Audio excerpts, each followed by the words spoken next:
Hello and welcome to Oslo. Welcome to this hidden north drive from Oslo to Aurland. My name is Emma and I will be providing some audio information about this drive throughout the trip.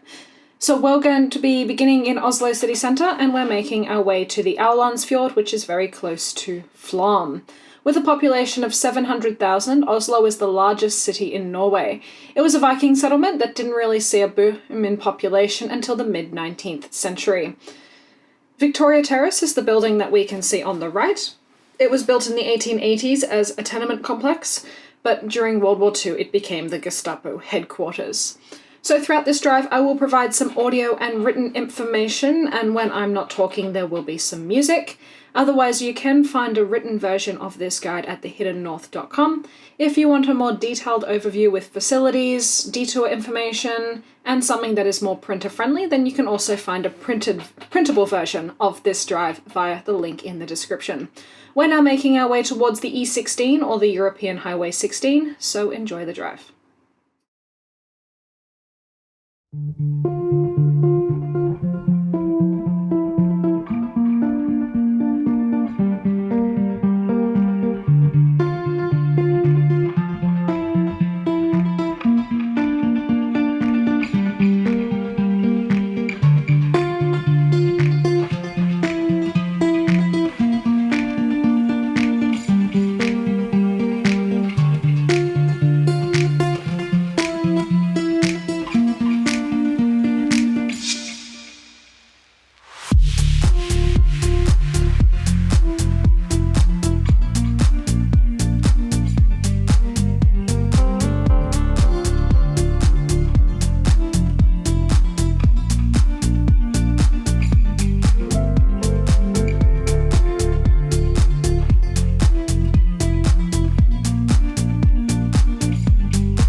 We have now left the city of Oslo and we're in the Flå Municipality, which is located in the woodland around Oslo, as well as the Tyrifjord, which we'll be seeing very soon. The soil is very fertile here, which means it is a big agricultural area. The coat of arms showed 4 gold crowns to symbolize 4 Norwegian kings who have lived here, including the famous Saint Olav. There are a few historic churches in the area, such as Stein Church from the latter half of the 1100s and Bernsnes Church, a medieval church from 1100. Hula Church is from around 1200. This is part of the traditional region of Ringerike, which is associated with the most noble kings in Norwegian history. It has also given its name to a style of animal art.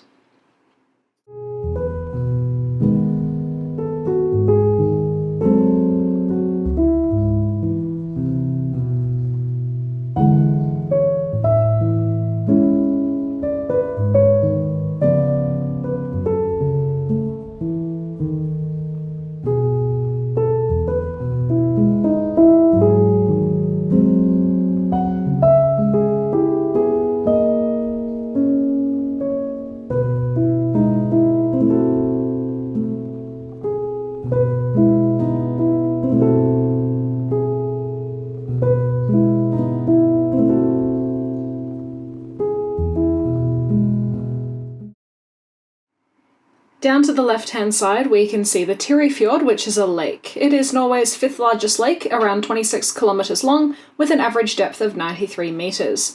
It used to be part of the sea, and it was settled around by the Vikings. It is one of the country's richest lakes in terms of species, and the area has conservation value due to its unique flora and fauna. The area around the lake is also very fertile, which means it is an important agricultural area. You can fish without a license, and here you can get brown trout, crayfish, and pike. The crayfish population is the largest in Norway. And as you can probably imagine, it is not a fjord by English definitions. In Norwegian, a fjord can just refer to any body of water, so many lakes are actually called fjords.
now in the village of Sundvollen, which is a small village that's located by the Tyrifjord.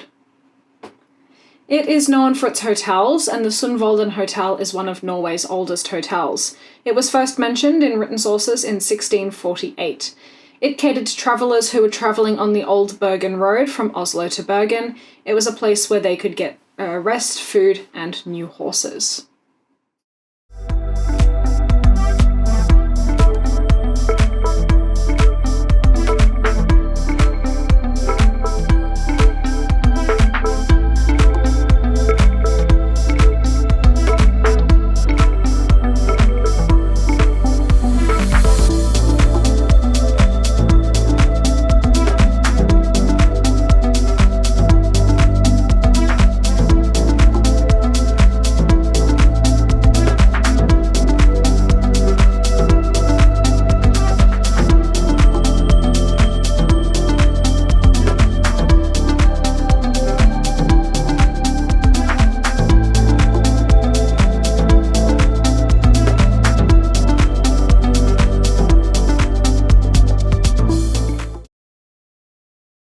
We are now in the Ringerike Municipality, which is a historic region where some of Norway's earliest kings come from.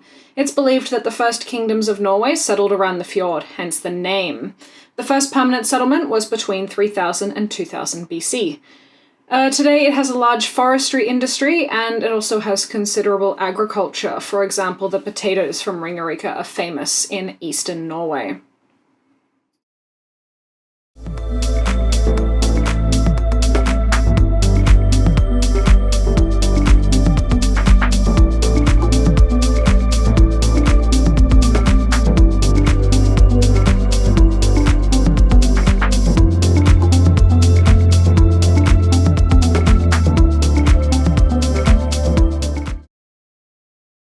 We are passing by the town of Hønefoss, which is named after a waterfall that goes through the village, and this village grew in importance due to the timber industry. Sawmills were placed along the waterfall to utilize its power. The last half of the 19th century brought huge development to the town. We don't drive through the town, but you can take a detour into the town if you wish.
We are now driving through Flå Municipality, which is the southernmost part of the traditional Hallingdal Valley. It is known for Bjørneparken, which is an outdoor park with different Norwegian animals. Flå is also the birthplace of Olav Thon, who is the richest man in Norway, or one of them.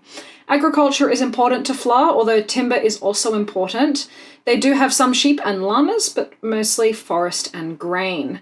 It is also a very popular area for hunting and fishing.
We are now in Nesbyen, which is part of the traditional Hallingdal Valley.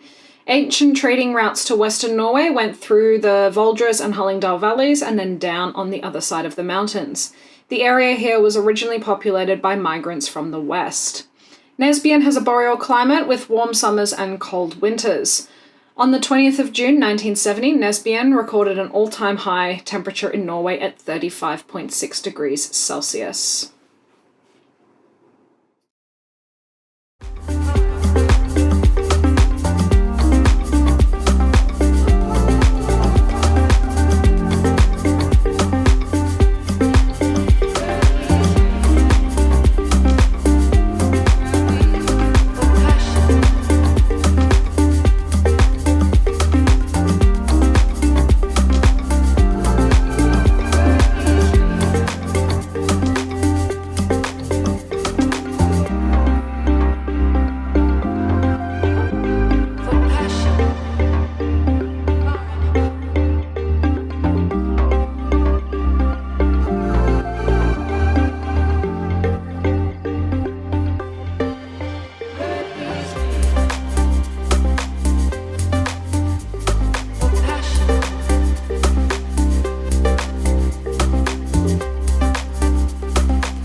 Gol Municipality is part of the traditional region of Hallingdal. The coat of arms depict 3 black keys derived from the key for the Borgund Stave Church, which we'll talk about soon.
Gol is one of the larger towns that we drive through on this road trip, so it's a good place if you want to break up the journey. There are hotels and places to stay here, but there's also lots of cafes and roadside stops. So this is sort of the main centre for the municipality. Now, Gol used to have a stave church. The church was built around 1216, but in the 1870s it was too small for the congregation, so it was moved to the Norwegian Folk Museum in Oslo. A new church was then built in Gol. However, they built a kids' park recently called Ringerike, and it's inspired by Norse mythology. Inside the park you can find a replica of the Gol Stave Church that they sold in the 1870s.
we are now in Hemsedal Municipality, which is part of the Hallingdal traditional region. There are farms here that are thousands of years old. Now, Hemsedal used to have a stave church, but it was torn down in the 1880s. Hemsedal's economy has been traditionally based on farming. The valley has small and medium-sized farms that are scattered around. Farm operations here are mostly revolved around cattle and milk production, and there are huts high on the mountains that were used for summer pastures. Hemsedal became a ski area after the Bergen Railway opened. Cabins were built here in 1915, and today there are now 6,500 rental beds in Hemsedal. Most people come here to go skiing, although summer is becoming more popular. One of the first tourists to visit Hemsedal was the Norwegian polar explorer Fridtjof Nansen, who visited in 1898. Hemsedal Ski Centre is the second largest ski resort in Norway with 44 slopes.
We have now crossed over into Western Norway, and we are in the Laerdal Municipality.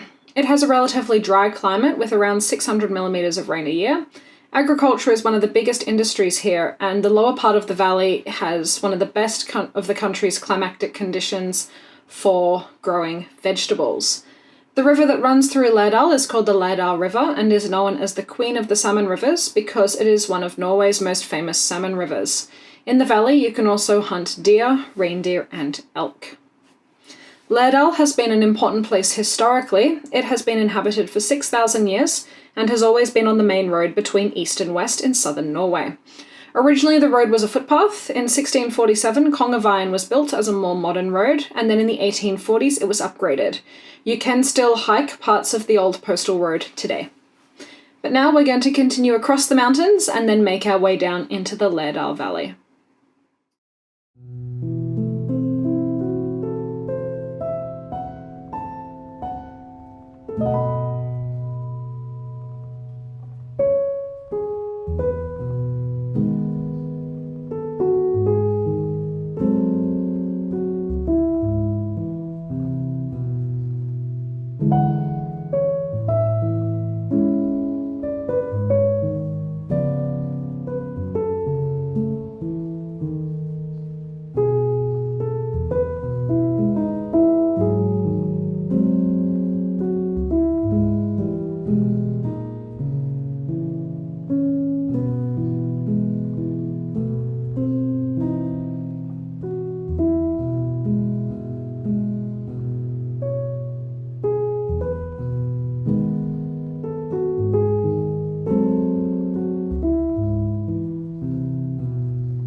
We are now taking a detour to Borgund Stave Church, which is one of Norway's 28 remaining stave churches.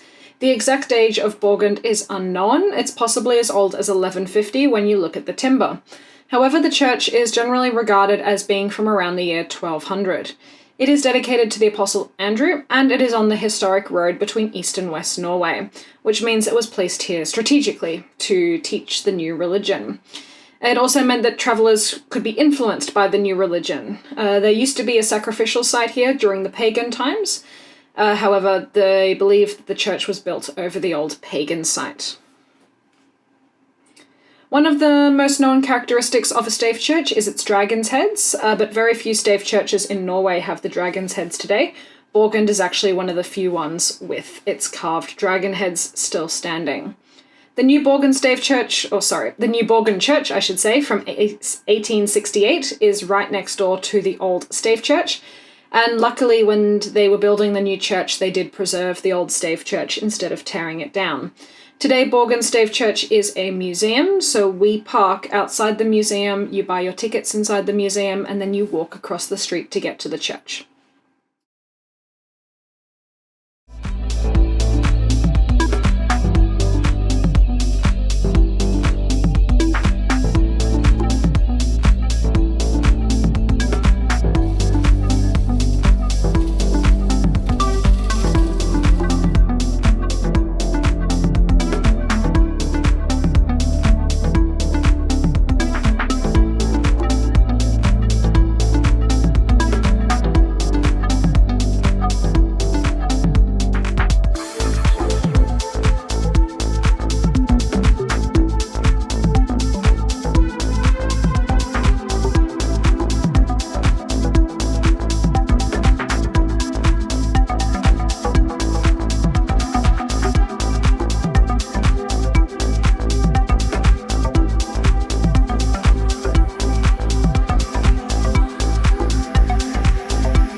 We are now passing by the village of Laerdal, so we're here in the Laerdal Valley.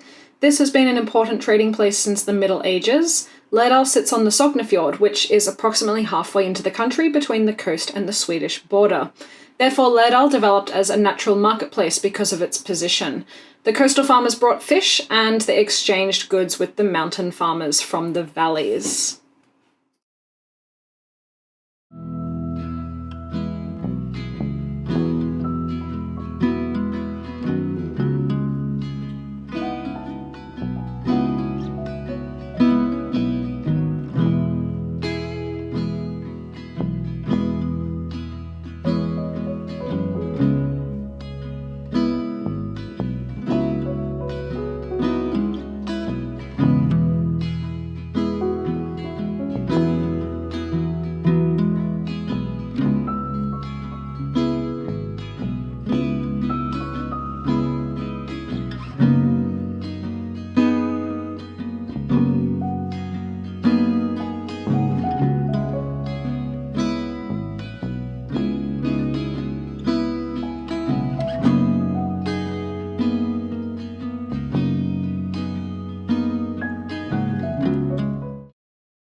We are now going to go through the Laerdal Tunnel, which is the world's longest road tunnel. The Laerdal Tunnel is 24.5 kilometers long, and it is the longest road tunnel in the world. Construction began in 1995, and the tunnel opened in the year 2000, costing around 1 billion Norwegian kroners. The design of the tunnel, it really focuses on driving and keeping drivers awake.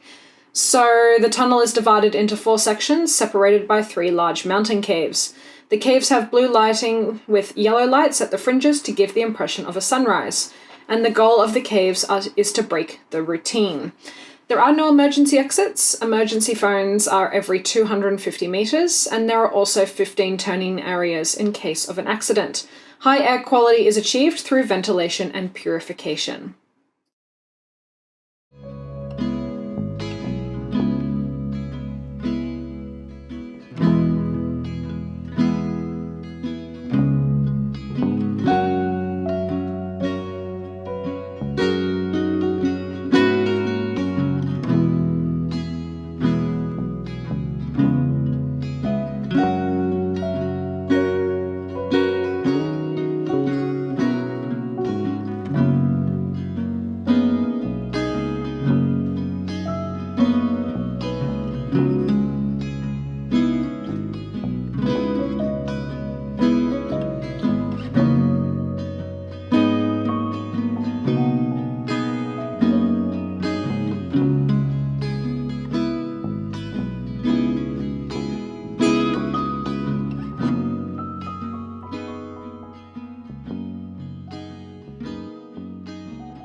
We have made it to the last municipality for today's drive, which is Aurland.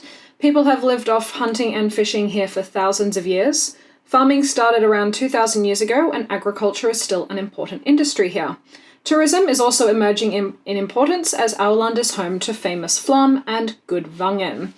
In the village of Aurland, you can find the Borgund Church, which is a medieval stone church from 1202. It is built in Gothic style, and the fact that they use stone as a building material indicates how important Aurland was as a town.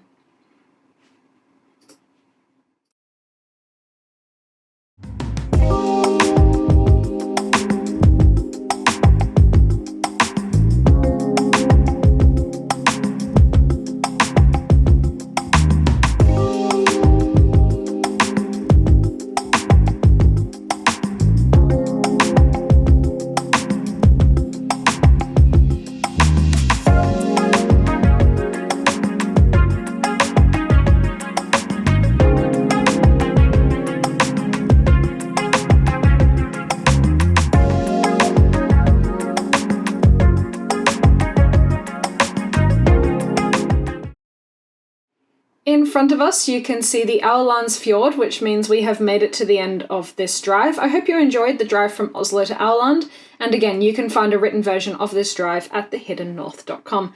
Thank you so much for watching, and I'll see you on the next one.